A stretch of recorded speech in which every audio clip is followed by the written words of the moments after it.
এবার কোচবিহারের খবর দেখাই। ব্যালটে ভোট গ্রহণে অব্যবস্থার অভিযোগ, কমিশনের বিরুদ্ধে সরব ভোট কর্মীরা। আলিপুরদুয়ারের 4 প্রশিক্ষণ কেন্দ্রে ভোট গ্রহণ, কিন্তু সেখানে ব্যালটে ভোট দেওয়ার সময় নানান রকম অসুবিধা হচ্ছে, একাধিক অব্যবস্থার অভিযোগ করছেন ভোট কর্মীরা এবং তা নিয়ে কমিশনের বিরুদ্ধে সরব হয়েছেন ভোট কর্মীরা। আলিপুরদুয়ারের 4টি প্রশিক্ষণ কেন্দ্রে ভোট গ্রহণ। এই মুহূর্তে আমাদের সঙ্গে সরাসরি রয়েছেন প্রতিনিধি রাজকুমার, কথা বলবো রাজকুমারের সঙ্গে। রাজকুমার, আলিপুরদুয়ারের 4টি প্রশিক্ষণ কেন্দ্রে ভোট গ্রহণ, কিন্তু সেখানে অব্যবস্থার অভিযোগ উঠছে, কি কি অভিযোগ তুলছেন ভোট কর্মীরা?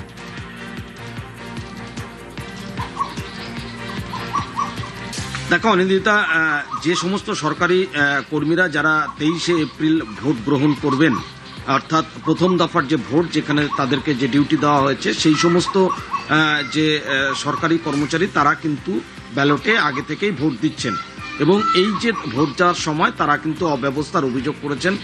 তাদের বক্তব্য যে এখানে যে ভোট নেওয়া হচ্ছে সেটা আরও একটু সংখ্যায় লোকজন বেশি হলে সেটা ভালো হতো এবং আরেকটু বেশি সংখ্যায়, কারণ লম্বা লাইন হয়ে যাচ্ছে, ফলে তারা দাঁড়িয়ে থেকে দীর্ঘক্ষণ এই গরমের মধ্যে দাঁড়িয়ে থেকে তাদের ভোট দিতে হচ্ছে, ফলে ব্যবস্থাটি আরেকটু ভালো হলে কিন্তু ভালো হতো।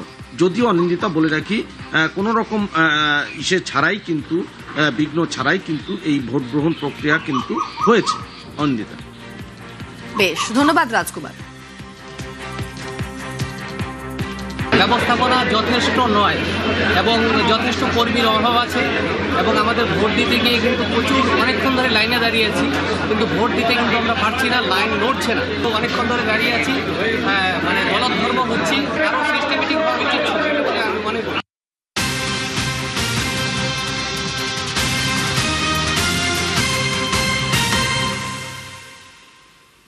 পোস্টাল ব্যালট বিলিতে সমস্যার অভিযোগ কর্মীদের, আর সেই সমস্যার সমাধানে জেলা নির্বাচন আধিকারিকদের নির্দেশ। দ্রুত সমস্যা সমাধানের নির্দেশ কমিশনের। আমাদের সঙ্গে সোমরাজ রয়েছেন প্রতিনিধি। সোমরাজ, কমিশন ঠিক কি নির্দেশ দিয়েছে, কি ব্যবস্থা করতে বলা হয়েছে?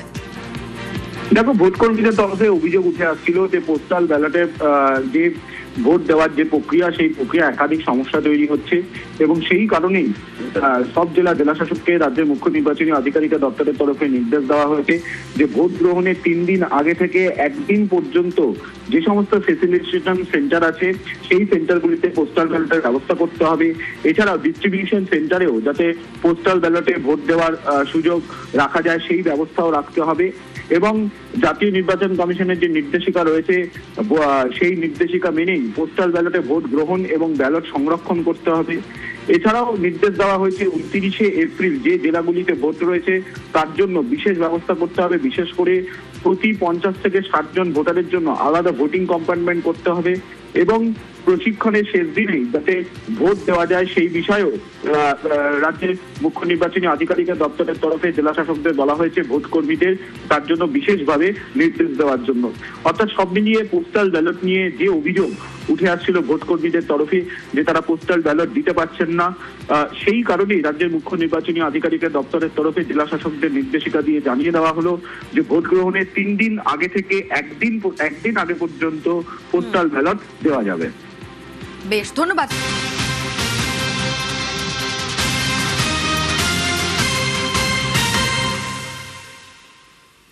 পোস্টাল ব্যালট বিলিতে সমস্যার অভিযোগ কর্মীদের, আর সেই সমস্যার সমাধানে জেলা নির্বাচন আধিকারিকদের নির্দেশ। দ্রুত সমস্যা সমাধানের নির্দেশ কমিশনের। আমাদের সঙ্গে সোমরাজ রয়েছেন প্রতিনিধি। সোমরাজ, কমিশন ঠিক কি নির্দেশ দিয়েছে, কি ব্যবস্থা করতে বলা হয়েছে? দেখো, ভোট কর্মীদের তরফে অভিযোগ উঠে আসছিল যে পোস্টাল ব্যালটে যে ভোট দেওয়ার যে প্রক্রিয়া, সেই প্রক্রিয়া একাধিক সমস্যা তৈরি হচ্ছে এবং সেই কারণেই সব জেলা শাসককে রাজ্যের মুখ্য নির্বাচনী আধিকারিকের দপ্তরের তরফে নির্দেশ দেওয়া হয়েছে যে ভোট গ্রহণের 3 দিন আগে থেকে 1 দিন পর্যন্ত যে সমস্ত ফেসিলিটেশন সেন্টার আছে সেই সেন্টারগুলিতে পোস্টাল ব্যালটের ব্যবস্থা করতে হবে।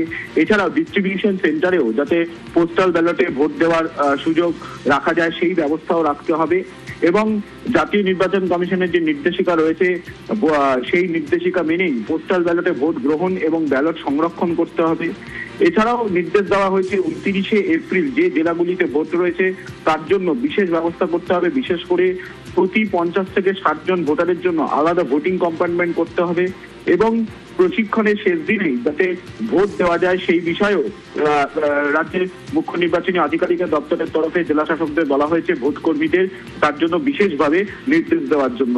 অর্থাৎ সব মিলিয়ে পোস্টাল ব্যালট নিয়ে যে অভিযোগ উঠে আসছিল ভোট কর্মীদের তরফে যে তারা পোস্টাল ব্যালট দিতে পারছেন না, সেই কারণেই রাজ্যের মুখ্য নির্বাচনী আধিকারিকের দপ্তরের তরফে জেলা শাসকদের নির্দেশিকা দিয়ে জানিয়ে দেওয়া হলো যে ভোট গ্রহণের 3 দিন আগে থেকে একদিন আগে পর্যন্ত পোস্টাল ব্যালট দেওয়া যাবে।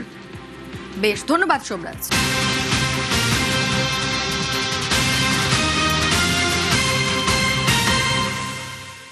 এই কেন্দ্রে প্রার্থী হয়েছি। ইভিএম এর 1 নম্বরে আমার নাম এবং পদ্মফুল চিহ্ন রয়েছে। আমি সকলকে অনুরোধ করব যে আপনাদের এই নির্বাচনে 1 নম্বর বোতাম টিপে আপনারা পশ্চিমবঙ্গে ভারতীয় জনতা পার্টি সরকার আনার লক্ষ্যে আমাকে আশীর্বাদ দেবেন। আমি আশা করেছিলাম মমতা ব্যানার্জি আবার এখানে এসে লড়ুক।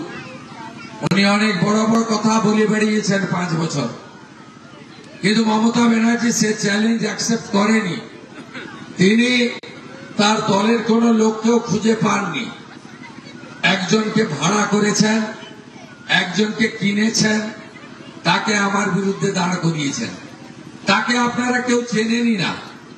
দেওয়ালে কয়েকটা লেখা আছে নাম, তার সম্পর্কে আপনাদের কোনো অভিজ্ঞতাও নেই। তাই তার নাম বলে তার পাবলিসিটি বা প্রচার আমি করতে চাই না। আমি শুধু আপনাদের বলবো, আমি মমতা ব্যানার্জি যেমন নন্দীগ্রামে পুনর্বার লড়ার চ্যালেঞ্জ গ্রহণ করেননি, আমি আপনাদের বন্ধু শুভেন্দু আমি চ্যালেঞ্জ গ্রহণ করে ভবানীপুরে ওনাকে হারানোর চ্যালেঞ্জ দিয়েছি। পশ্চিমবঙ্গকে বাঁচাতে হবে। পশ্চিমবঙ্গে যুবকদের, যুবতীদের, শিক্ষিত লোকেদের চাকরি নেই। পশ্চিমবঙ্গের প্রত্যেকটা গ্রামে গেলে শয়ে শয়ে হাজার হাজার ছেলে পরিযায়ী শ্রমিক হয়ে অন্য রাজ্যে দিন কাটাচ্ছেন। তার কারণ এই রাজ্যে কোথাও কর্ম নেই, কর্মের পরিবেশ নেই, শিল্প নেই। আপনাদের কাছে আমার আবেদন, 20-21টা রাজ্যে বিজেপি সরকার চলছে। সেই সরকারগুলো কিভাবে সুশাসন দিচ্ছে আপনারা দেখেছেন। আমাদের নন্দীগ্রামেরই হাজার হাজার ছেলে মেয়ে উড়িষ্যা, গুজরাট, মহারাষ্ট্র, উত্তরপ্রদেশে গিয়ে রোজগার করে বাড়িতে পাঠাচ্ছে সংসার চালানোর জন্য, বাবা মাকে ওষুধ কিনে দেওয়ার জন্য, ছেলে মেয়েদের শিক্ষা দেওয়ার জন্য। আজকে আমাদের বাড়ির ছেলেদেরকে যদি বাড়িতে ফেরাতে হয়, তাহলে ভারতীয় জনতা পার্টির সরকার তৈরি করতে হবে। গতবার আপনাদের আশীর্বাদ পেয়েছি। বিরোধী দলনেতা দায়িত্ব দল দিয়েছে 5 বছর জুড়ে, যেখানে অন্যায় অত্যাচার হয়েছে দলমত বর্ণ ধর্ম নির্বিশেষে, সেখানেই বিরোধী দলনেতা মানুষের কাছে পৌঁছানোর চেষ্টা করেছে, পাশে দাঁড়িয়েছে। যেখানেই মহিলাদের উপরে অত্যাচার হয়েছে, খুন হয়েছে, ধর্ষণ হয়েছে, সেখানেই বিরোধী দলনেতা আপনাদের আশীর্বাদ নিয়ে পৌঁছানোর চেষ্টা করেছে। যেখানে হিন্দুদের উপরে আক্রমণ হয়েছে, মুর্শিদাবাদ হোক, মালদা হোক, মহেশতলা হোক, যেখানেই মন্দির ভেঙেছে, ঠাকুর ভেঙেছে, হিন্দু খুন হয়েছে, সেখানেই আপনাদের মেলে বিরোধী দলনেতা পৌঁছানোর চেষ্টা করেছে।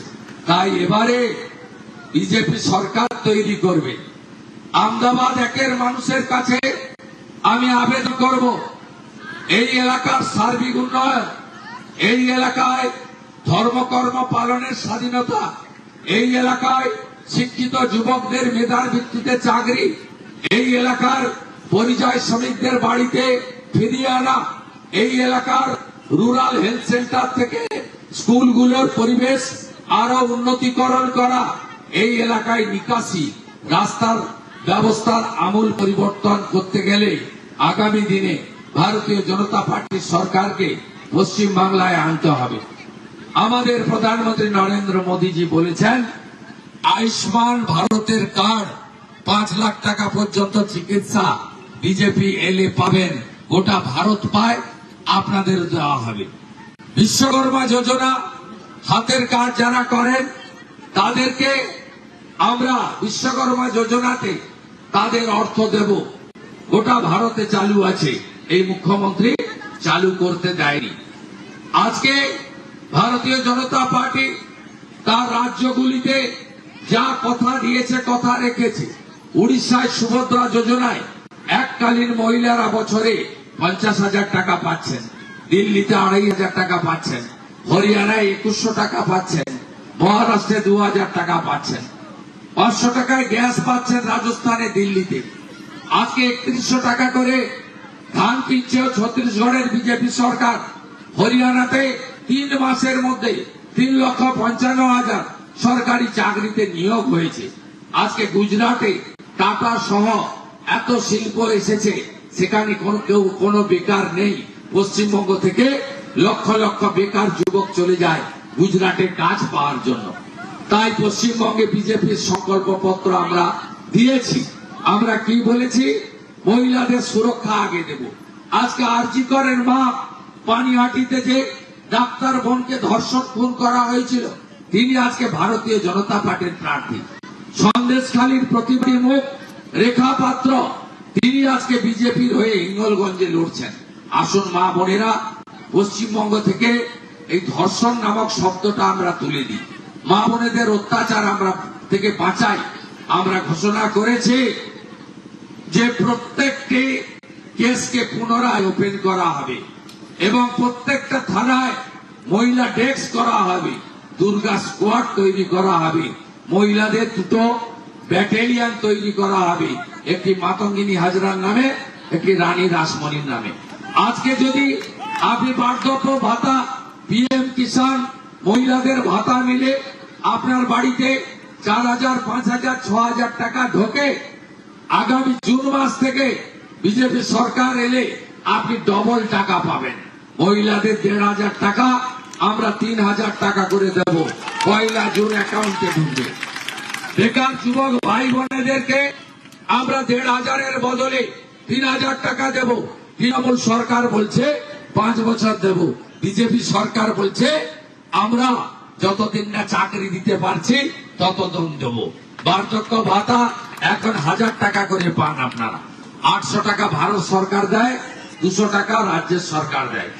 আমরা 1 জুন থেকে 2,000 টাকা করে দেব। সারের কালোবাজারি বন্ধ হবে। 3100 টাকায় ধান কিনবো। পিএম কিষাণ সম্মান নিধিতে 6,000-এর বদলে 9,000 টাকা পাবেন। প্রত্যেকটা গ্রামের বাড়িতে প্রধানমন্ত্রী সূর্য ঘরে সোলার প্লেট লাগাবো। 21টা রাজ্যে, বিজেপি শাসিত রাজ্যে সোলার প্লেটে বিদ্যুৎ আসে। প্রধানমন্ত্রী সূর্য ঘর প্রকল্পে সোলার প্লেট ভারত সরকার লাগিয়ে দেয়, ইলেকট্রিকের মিটারে বিল আসে না। আমরাও গ্রামের মানুষকে ইলেকট্রিকের বিল যাতে দিতে না হয় তার জন্য সোলার লাগাবো সূর্য ঘর কর্মসূচিতে। নলে জল আমরা দেব। আজকে মুখ্যমন্ত্রী নন্দীগ্রামের মানুষকে শাস্তি দিচ্ছেন। আমি জলের প্রকল্প এনেছিলাম, আপনারা দেখবেন গোলপুকুর বিরুলিয়া বাজার পেরিয়ে গেলে পাইপ গুলো পড়ে আছে, জং ধরছে, ধুলোবালি হচ্ছে, পাততে দেয়নি। জলটাকে শুধু বিজেপি খেত, তৃণমূলের সঞ্জয় দিন্দা জল খেত না। জলটাকে শুধু হিন্দুরা খেত, সুপ্তির মুসলমান গ্রামের লোক খেতে পেত না। কিন্তু জলের পাইপটা পর্যন্ত পাততে দেয়নি। পাততে আপনাকে হবে না। 4 তারিখের পরে আপনাকে প্রাক্তন করার দায়িত্বটা আমার। প্রাক্তন করবো আপনাকে। আমি কথা বাড়াবো না। এই অঞ্চলের আরেকটা প্রান্তে যাব, ভেকুটিয়া যাব, অনেকটা দূরে। আমাকে গোটা রাজ্য ঘুরতে হচ্ছে। আমি আপনাদের কাছে বিনীতভাবে বলবো যে আপনারা এই নির্বাচনে আমাকে আরো বেশি সংখ্যায় সমর্থন করুন, আমি যাতে বেশি ভোটে জিততে পারি। এবং আপনারা একটা সময় মুখ্যমন্ত্রীকে হারিয়েছেন কোনো কিছু পাওয়ার আশা না নিয়ে। বলেছেন ঘরের ছেলে, মেদিনীপুরের ছেলেকে আমরা হারাতে পারি না। আপনারা কোনো স্বার্থ দেখেননি। আমি এখানে আছি বলে, বিশেষ করে সনাতনীরা আপনারা ভালো আছেন। আমি হয়তো মাছ মাংস খাওয়াতে পারিনি, কিন্তু শান্তিতে আপনাদের রাখতে পেরেছি। নইলে কিছুদিন আগে রানীচকে সমবায়ের ভোট হয়েছিল। আগের দিন রাত্রে কাজাহারের নেতৃত্বে 50 জনের বাইক বাহিনী মাহারাপাড়াতে ঢুকে 45 জনকে আক্রমণ করেছে। এই শক্তির হাত থেকে, এই গুন্ডাদের হাত থেকে আজকে যদি আপনাকে টিকে থাকতে হয়, আপনার গলার তুলসী মালা, বাড়ির তুলসী মঞ্চকে রক্ষা করতে হয়, তাহলে বিজেপির কোনো বিকল্প নেই, ভারতীয় জনতা পার্টির কোনো বিকল্প নেই।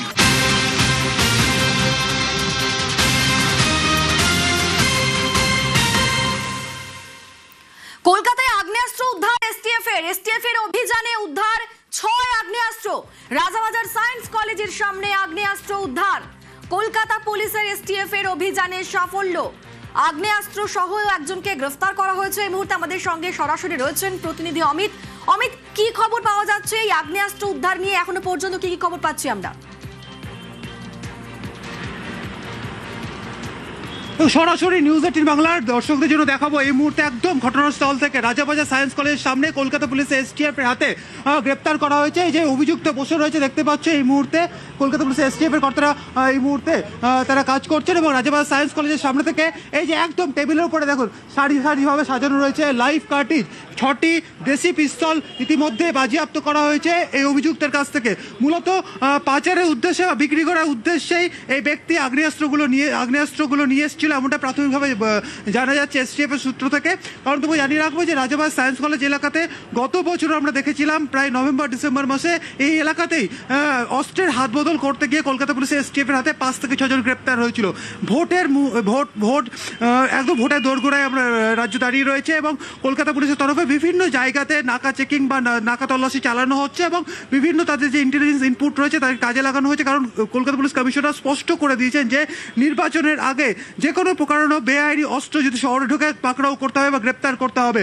কলকাতা পুলিশের এসটিএফ সূত্রে যেটা জানা যাচ্ছে তাদেরকে নির্দিষ্ট টিপ অফ ছিল, সেই টিপ অফের ভিত্তিতে তারা আজকে এখানে তাদের অফিসাররা সেখানে অপেক্ষা করছিল। অমিত, যাকে গ্রেফতার করা হয়েছে তার পরিচয় কি এখনো পর্যন্ত সামনে আসছে এবং সে এই অস্ত্র কোথায় নিয়ে যাচ্ছিল, কি উদ্দেশ্যে সে অস্ত্র নিয়ে যাচ্ছিল, এখনো পর্যন্ত কি খবর? দেখো, যা টিপ অফ যা পেয়েছিল কলকাতা পুলিশের এসটিএফ এর কর্তারা, তারা যেটা জানাচ্ছেন যে তারা সূত্র মারফত খবর পাওয়ার পরে এখানে তারা অপেক্ষা করছেন এবং অস্ত্রের হাত বদল হওয়ার আগে এই ব্যক্তিকে গ্রেপ্তার করা হয়েছে। তবে এই ব্যক্তি কোথা থেকে এসেছিল, কি উদ্দেশ্যে নিয়ে এসেছিল, সমস্তটা কিন্তু এই মুহূর্তে তদন্তের পর্যায়ে রয়েছে। এবং তোমাকে জানিয়ে রাখবো এখনো পর্যন্ত এই ঘটনাস্থলে যেহেতু কিছুক্ষণ আগেই তাকে পাকড়াও করা হয়েছে এবং ঘটনাস্থলে এই মুহূর্তে সিজারের কাজ চলছে, অর্থাৎ যে আগ্নেয়াস্ত্রগুলো বাজেয়াপ্ত করা হয়েছে সেগুলো এই মুহূর্তে সিজার করা হচ্ছে এবং অভিযুক্তকে কিন্তু এখানে রাখা হয়েছে। এবং কলকাতা পুলিশের এসটিএফ এর যারা কর্তা, এসটিএফ এর যারা কর্মী পুলিশ আধিকারিক রয়েছেন তারা করতে এই মুহূর্তে তুমি দেখতে পাচ্ছ এখন কিন্তু অফিসিয়াল ডকুমেন্টেশনের কাজ কিন্তু চলছে। অর্থাৎ কিছুক্ষণ আগেই রাজাবাজার সায়েন্স কলেজের মোড়ে তাদের নির্দিষ্ট ইন্টেলিজেন্স ইনপুটের ভিত্তিতে তারা অভিযান চালিয়ে হাতে নাতে পাকড়াও করা হয়েছে। আমি আরও একবার ক্যামেরা পার্সনকে বলবো অভিযুক্তকে দেখানোর জন্য এখানে তিনি বসে রয়েছেন। তার ওয়্যার অ্যাবাউট, তিনি কোথা থেকে এসছেন, কাকে অস্ত্রগুলো পাঠানো হচ্ছিল, সমস্তটা এই মুহূর্তে তদন্তের পর্যায়ে রয়েছে। কারণ এই একদম কিছুক্ষণ আগেই এখান থেকেই অভিযুক্তকে পাকড়াও করা হয় এবং এই মুহূর্তে তুমি দেখতে পাচ্ছ অভিযোগের সামনে রেখেই যে সমস্ত আগ্নেয়াস্ত্রগুলি পাওয়া গেছে তার কাছ থেকে তা এই মুহূর্তে সিজার করা হচ্ছে এবং যে আইনি প্রসেস অর্থাৎ লিগাল যে প্রসিডিং সেই সমস্ত কাজ কিন্তু এই মুহূর্তে এসটিএফ এর আধিকারিকরা করছেন এবং কিছু সময় পরেই তাকে লালবাজারে নিয়ে যাওয়া হবে, জিজ্ঞাসাবাদ করা হবে। কারণ ভোটের এমসিসি লাগু আছে, অর্থাৎ নির্বাচনী আচরণবিধি লাগু রয়েছে। শহরে বিভিন্ন প্রান্তে এক্সিট এবং এন্ট্রি পয়েন্টে বিভিন্ন সময় নাকা চেকিং চালানো হচ্ছে এবং সমস্ত দিকে যেমন টাকা উদ্ধারের ঘটনা ঘটছে, বেআইনি আগ্নেয়াস্ত্র নিয়ে কেউ এলে তৎক্ষণাৎ তাকে গ্রেপ্তারের যে পদ্ধতিগুলো সেইগুলো কিন্তু জারি রাখা রয়েছে। তবে ভোটের আগে এই ধরনের আগ্নেয়াস্ত্র সহ আরও একজনকে গ্রেপ্তার করা হলো এসটিএফ এর তরফে। তুমি দেখতে পাচ্ছ এই মুহূর্তে আমরা দেখতে পাচ্ছি রাজাবাজার সায়েন্স কলেজের সামনে যে বাস স্টপেজ রয়েছে সেখান থেকে তাকে পাকড়াও করা হয়েছে। এই ব্যক্তির নাম, ওয়্যার অ্যাবাউট সমস্ত কিছু আগামী সময়ে জানা যাবে। তোমাকে জানিয়ে রাখবো গত সপ্তাহে আমরা দেখেছিলাম যে স্ট্যান্ড রোডে একজন বিহারের নালন্দার বাসিন্দা এক যুবক, 18 বছর যুবক, তার কাছে অস্ত্র সহ তাকে গ্রেপ্তার করা হয়েছিল স্ট্যান্ড রোড বাস স্ট্যান্ডের কাছ থেকে। থেকে, একটি শৌচালয় থেকে। আজকে রাজাবাজার সায়েন্স কলকাতায় আগ্নেয়াস্ত্র উদ্ধার এসটিএফ এর অভিযানে উদ্ধার 6টি আগ্নেয়াস্ত্র। রাজাবাজার সায়েন্স কলেজের সামনে আগ্নেয়াস্ত্র উদ্ধার, কলকাতা পুলিশের এসটিএফ এর অভিযানে সাফল্য। আগ্নেয়াস্ত্র কার্তুজ সহ একজনকে গ্রেফতার করেছে এসটিএফ। ভোটের সময় কেন, কার নির্দেশে শহরে আগ্নেয়াস্ত্র, সেই বিষয়টা এই মুহূর্তে খতিয়ে দেখছে পুলিশ।